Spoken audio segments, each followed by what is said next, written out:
கர்த்தராகிய இயேசு கிறிஸ்து நாமத்திலே உங்கள் அனைவருக்கும் வாழ்த்துக்கள். இந்த நாளுக்கு நான் உயிரோட வார்த்தை சங்கீதம் 121 இதோ இஸ்ரவேலை காக்கிறவர் உறங்குவதும் இல்லை தூங்குவதும் இல்லை.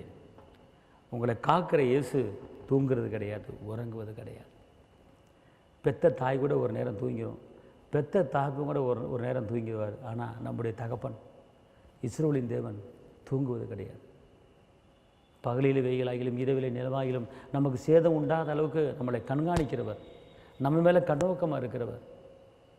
அவர் உங்களுக்கு தாயாக, தகப்பனாக, பங்காளியாக, சகோதரனாக இருக்கும்போது ஏன் கலங்குகிறீங்க?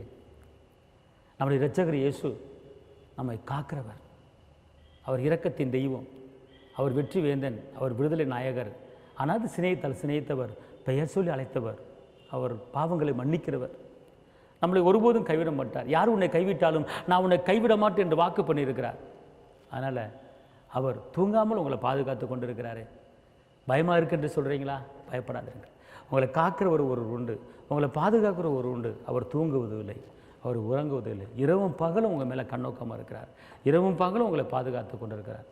நினைப்பதற்கும் வேண்டுவதற்கும் மேலான உயர்வான காரியங்களை செய்கிறவர். அவர் பெரிய காரியங்களை அவர் செய்கிறார். உன் பேரை பெருமைப்படுத்துவேன் என்று அவர் சொல்கிறார். உன் துக்க நாட்கள் முடிந்தது என்று அவர் சொல்கிறார். உனக்கு விரோதமாய் உருவாக்கப்படுகிற ஆயுதங்கள் வாய்க்காத போகும் என்று அவர் சொல்கிறார். கலங்காதிருங்க. உங்களை காக்கிறவர் உங்களோடு இருக்கிறார். எதை பற்றியும் பயப்படாதீங்க. நாளை தினத்தை குறித்து பயப்படாதீங்க, எதிர்காலத்தை குறித்து பயப்படாதீங்க, வேலை ஸ்தலங்களை குறித்து பயப்படாதீங்க.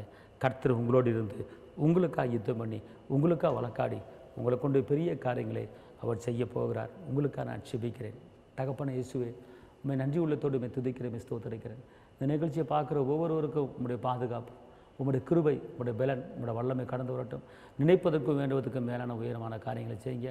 அதிசயங்களை காணப்படுங்க. இரத்த கோட்டைகளை மறைத்துக் கொள்ளுங்க. இந்த நாளுக்குண்டான எல்லா தேவைகளையும் சந்திங்க. தாப்பனே ஆசீர்வதிங்க. இயேசுவின் நாமத்தில் பிதாவே, ஆமென். கர்த்தர் உங்களை ஆசீர்வதிப்பார். அல்லேலூயா.